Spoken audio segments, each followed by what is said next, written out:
Zdravo, ja sam Katarina, dobrodošli na kanal Tehnomanijak. Danas je sa nama Beelink Gemini X55 mini PC. Pravi, punokrvni PC koji staje na dlan vaše ruke. Kako se snalazi u obavljanju svakodnevnih zadataka, multimedije, zabave, ali i u ozbiljnijim poslovnim okruženjima, pogledajte u nekoliko narednih minuta.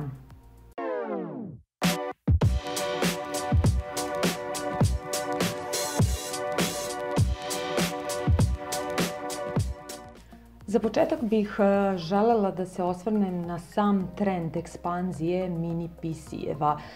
Tome je najviše doprineo napredak tehnologije, a pri tome pre svega mislim na napredak tehnologije izrade procesora koji su sada moćniji, a manji potrošači, tako da smo konačno došli u eru mini računara, ja bih rekla i mikroračunara koji zadovoljavaju najrazličitije potrebe ogromnog broja korisnika. Sa dimenzijama od svega 10x10 cm, Beelink Gemini X55 će se lako sakriti iza monitora ili televizora. Uz to je i nečujan, pa ćete lako i zaboraviti na njegovo postojanje. Ukoliko koristite bežičnog miša i tastaturu, može delovati da, na primjer, vaš monitor ili TV imaju Windows za svoj operativni sistem. Za slučaj da ga trebate preneti ili poneti na put, u tren oka možete da izvadite kablove, a bez problema će stati u svaki ranac, a da se ne primeti.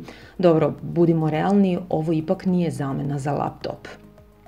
U odlično zaštićenoj kutiji, pored uputstva, dobijate napajanje, 2 HDMI kabla, kraći i duži, i ukoliko želite da ga postavite, na primjer, na poleđinu monitora ili televizora, dobijate pločicu i odgovarajuće šrafove.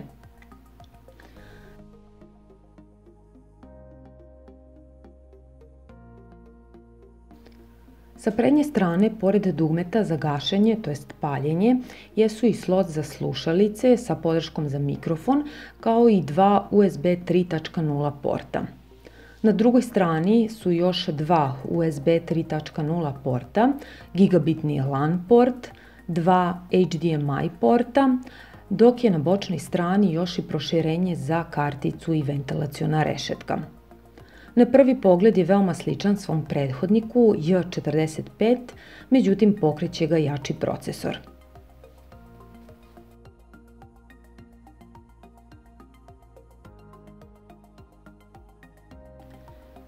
Naime, unutar ovog mini računara je Intel Pentium Silver J5005 procesor sa 4 jezgara koji rade između 1.5 i 2.6 GHz, kao i Intel HD Graphics sa 605 GPU, čiji takt ide do 800 MHz sa 18 execution unita. Pri maksimalnom opterećenju uređaj troši oko 10 W. Procesor prati 8 GB DDR4 memorije, a za skladište je zadužen mSATA SSD od 128 GB.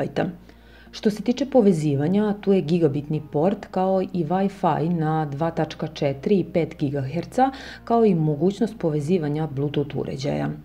Naš primjerak je došao sa licenciranim Windows 10 Home Edition, a postoji podrška za Linux operativni sistem. Snalazi se odlično sa svim mogućim i nemogućim video formatima, što ga čini odličnim izborom za multimediju. Same performanse uređaja su izvanredne, naročito uzevši u obzir o kom formatu računara se radi. Windows operacije, pokretanje aplikacija i sadržaja radi besprekorno. Ovome svakako najviše doprinosi velika količina RAM-a i brz SSD disk koji donekle ublažavaju ograničenja ipak skromnog procesora. Reprodukcija 4K sadržaja sa YouTube-a i Netflixa je besprekorna.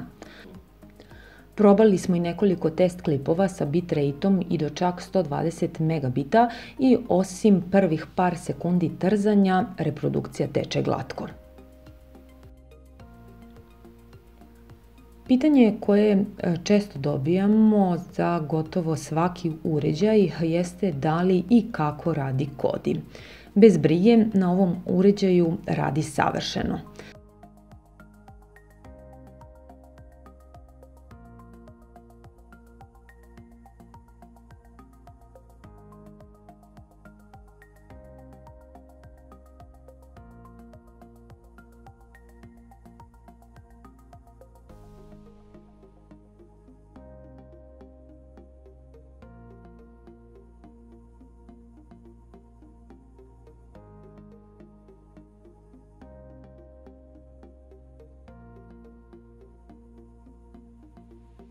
Također možete raditi i osnovnu obradu slika u Photoshopu, a sve aplikacije iz Office paketa rade odlično.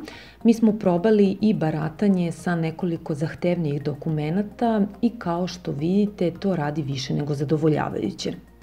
Naravno, ne možete očekivati neku zahtevniju video obradu i montažu, ali tome ovaj uređaj i nije namenjen.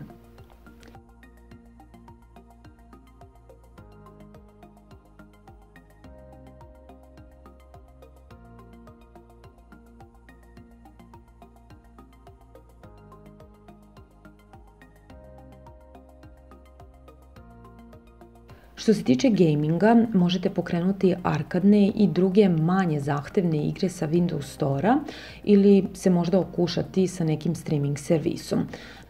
Na primjer, Miloš u najveće igra igre preko Stadije putem VPN-a, kako Stadija nije zvanično dostupna na našim prostorima.